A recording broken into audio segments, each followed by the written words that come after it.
लंबी सी नाक, पंखे जैसे बड़े बड़े कान, मोटी मोटी टांगें, खूब बड़ा सा जिस्म मगर छोटी सी दम। बच्चों का वो साथी, नाम है जिसका हाथी। बच्चों का वो साथी। हाथी आमतौर पर ज़मीन के दो हिस्सों में पाए जाते हैं, एक अफ्रीका और दूसरा जनूबी एशिया।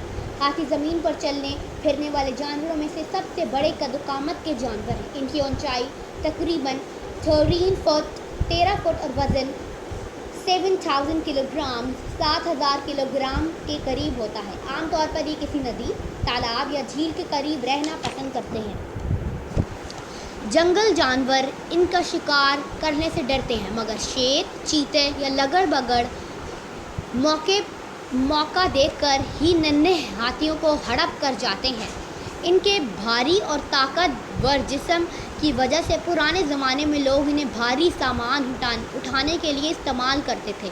हाथियों पर सवारी की जाती थी और इन्हें जंग में भी इस्तेमाल किया जाता था। आजकल ये सिर्फ चिड़ियाघर में दिखाई देते हैं। अगर एक हाथी को दूसरे हाथी से कोई बात कहना हो तो वो एक ख़ास अंदाज से एक दूसरे को अपनी सूंड से छूते हैं या फिर ख़ास किस्म की आवाज़ निकालते हैं। हाथी में सुनने की सलाहियत बहुत तेज़ होती है।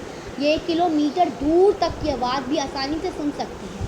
इनके बड़े बड़े कान इनके जिस्म को ठंडा रखने में मदद देते हैं। इन्हें सूंड से सांस लेने, चीज़ों को पकड़ने और उठाने का काम भी लेते हैं।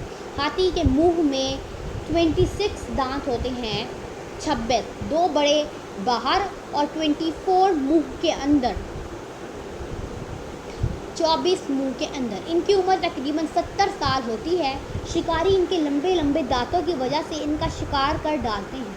दुनिया में हाथियों की तादाद तेज़ी से कम हो रही है, इसलिए अब इनके शिकार पर पाबंदी लगा दी गई है। हाथी अल्लाह ताला की मखलूक़ात में एक बहुत अहम और हैरत अंगेज़ मखलूक समझा जाता है।